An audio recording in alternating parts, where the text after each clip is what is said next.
¡Pies en polvorosa, Rosario! ¡María! ¡María! ¡Aguárdense!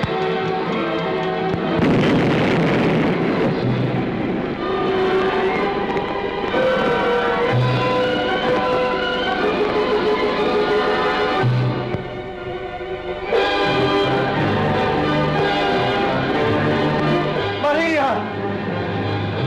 ¡María Lee! Calma, calma, Rosario. Aquí no pasa nada, porque está la seguridad ante todo. Pasado el peligro, todos se movilizan con estricta precisión. Ejércitos de trabajadores, trenes y maquinarias confluyen al lugar de la tronadura. Como ves, la organización es perfecta.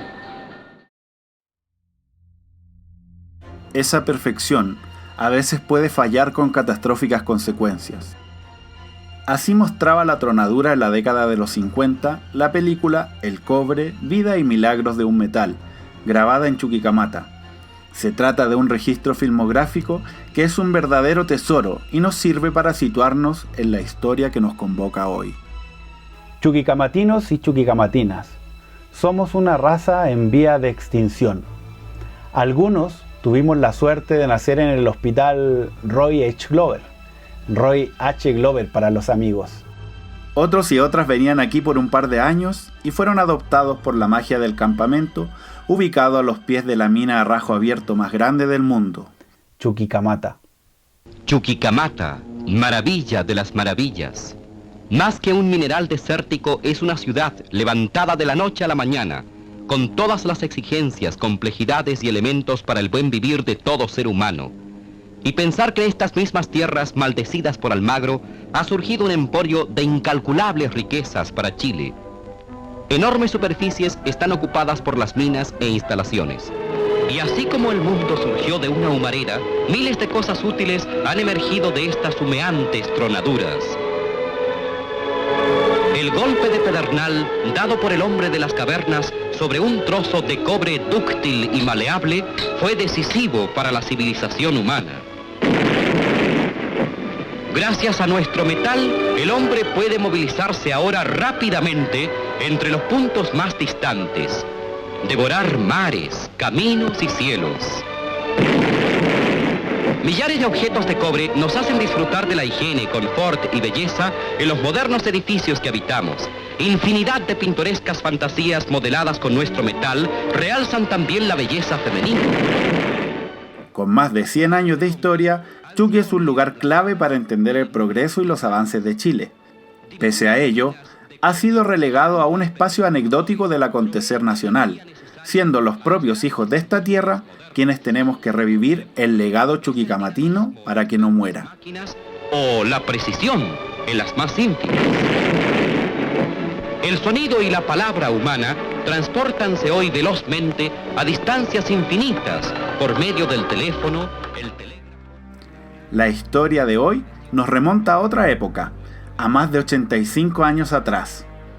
Vamos a hablar de chuqueños y chuqueñas, como se decía en aquella época. Fueron días marcados por la pena, y por qué no decirlo, por la valentía. Acompáñame a ver qué ocurrió en los años 1937, 1957 y 1967. ¿Por qué están grabados a fuego en la memoria compartida de los y las chuqueñas? Esta es una historia marcada por la muerte y el infortunio. Lo primero que me gustaría dejar claro es que hay que dejar de hablar de El Polvorazo y hacer justicia nombrándolos en plural. 3 han sido los polvorazos que han afectado a Chuquicamata con fatales consecuencias. 26 de enero de 1937, 5 de septiembre de 1957 y 1967.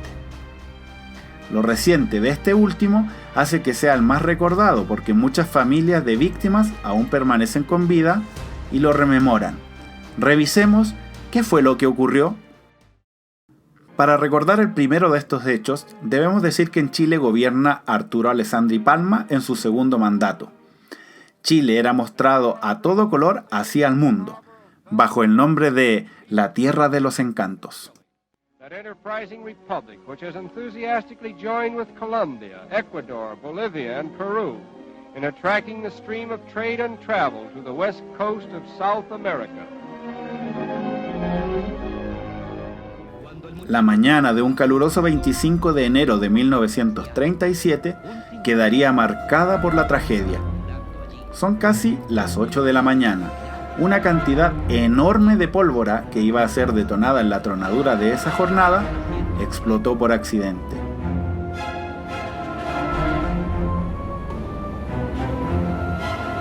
El descomunal estallido dejó una nube de humo y muerte. El remesón se sintió con fuerza en todo el campamento, incluso desde Calama se pudo percibir la columna de humo que se elevó por los cielos. El accidente dejó 57 muertos y más de 100 trabajadores resultaron con heridas de diversa gravedad, siendo el polvorazo que más ha sumado víctimas fatales. Nuevamente se sumergirán en los estanques y una corriente eléctrica fluirá por medio de los ánodos, pasará a través de la solución y se escapará por los cátodos, es decir, por las láminas delgadas. A su paso por la solución, la corriente descompondrá el sulfato de cobre, depositando cobre puro sobre la lámina. Durante 5 días aumentarán estas de peso, hasta llegar a los 20 años después, gobierna Carlos Ibáñez del Campo. El país atraviesa una severa crisis económica y en Chuquicamata vuelve a acontecer la tragedia. Comienza así una verdadera maldición.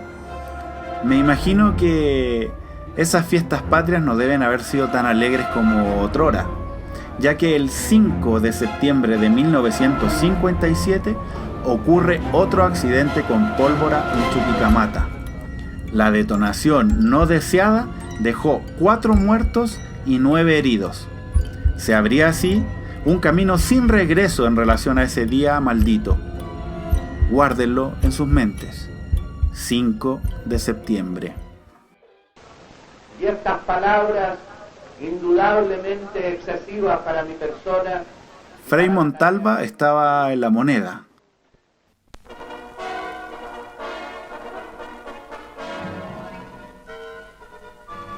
En el mineral de Chuquicamata laboran 1.800 empleados y 4.700 obreros, los cuales con sus familias constituyen una población de 25.000 habitantes.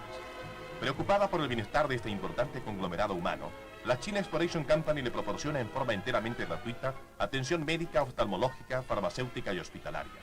Para perfeccionar estos servicios, la empresa invirtió cuantiosas sumas en la construcción de un hospital que cuenta con 230 camas y que se considera el más moderno y completo del continente. En 1967, Chuquicamata ya contaba con el moderno Hospital Roy H. Glover, una verdadera insignia del campamento.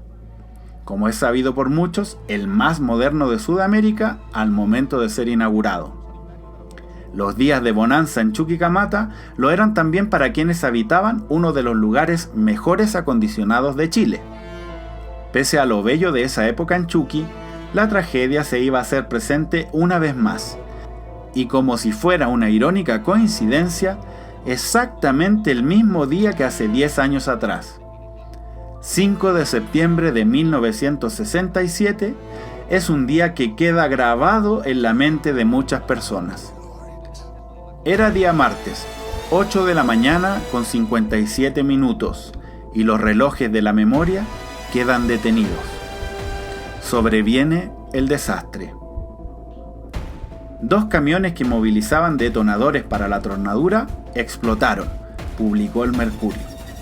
A esa hora, quienes estaban en el turno mina apenas sintieron la brutal explosión que se llevó a 22 de los mineros, gran parte de ellos fallecieron inmediatamente. Algunos quedaron malheridos, marcando la vida de sus compañeros que se decidieron sin vacilaciones a ir en su ayuda. Así lo relataba mi tata Ramiro Leiva General en una historia que es compartida por muchos de nosotros y nosotras. No les diré que tronó la tierra. A eso los mineros estamos acostumbrados. Ese estallido fue tan brutal, tan profundo, tan inesperado, que muchos de los que estábamos ahí sentimos que perdíamos la vida. La visión de quien conduce bajo la camanchaca espesa o cruzando una tormenta de arena era lo que podíamos, entre comillas, ver. Cuando salí del taller, me sentí ciego. Nublaba la vista una polvareda que parecía sacada de un libro de terror. Mis pasos, aún adormecidos, solo se recompusieron cuando alcé la mirada hacia el rajo. Había otros que estaban mucho peor. No se lograba distinguir nada con claridad, pero uno sabe cuando se trata de la muerte. Cuando publicamos las crónicas del pasado, El Día Maldito, recibimos una serie de comentarios con relatos que queremos compartir con ustedes. Nelson Cortés nos contó: tenía 5 años y recuerdo aquel día. Mi papá siempre trabajó en el hospital. Hacía poco que se había ido a trabajar. Su turno era de las 7 a las 15 horas. Cuando se escuchó esa tremenda explosión, vimos una inmensa polvadera. Recuerdo ver pasar personas llorando. Se comentaba que había explotado la mina. Tuve mucho miedo. Mi madre, que había sido funcionaria del hospital también, consolaba a algunas vecinas y les daba agua azucarada y algo más. Vivíamos en los 2000, en el D2014. Más tarde se comentó en la cuadra del terrible accidente. Mi papá ese día llegó a las 19 horas. Tuvo que quedarse haciendo un refuerzo del turno. Lo vinieron a dejar y traía un trozo de metal retorcido de 25 por 15 centímetros. Todavía olía a quemado y a pólvora. Nos dijo que había saltado hasta el hospital viejo.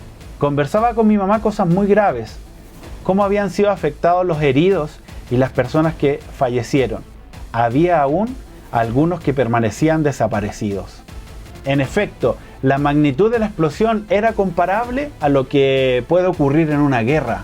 Eso hizo que algunas de las personas fueran prácticamente desintegradas.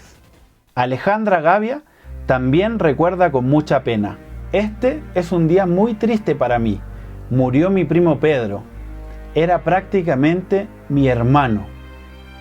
No se encontró nada de su cuerpo, solo el bolsillo de su camisa. Relato que deja de manifiesto la gravedad de la explosión. Cristina también recuerda: mi tío fue uno de los sobrevivientes y quedó mal. Tenía pesadillas horrorosas. Fue horrible para él y sus compañeros.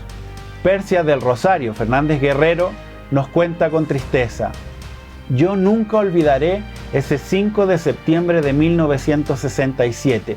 Tenía 9 años. Estaba en la escuela cuando se movió la tierra. Parecía un terremoto. Fue horrible.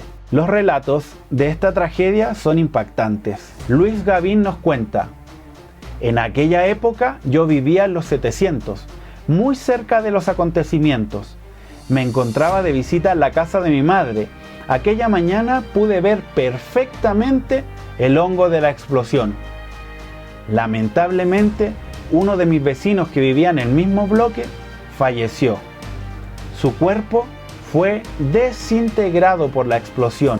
En su funeral solo se pudo poner algo de ropa en el féretro porque su cuerpo fue completamente volatilizado.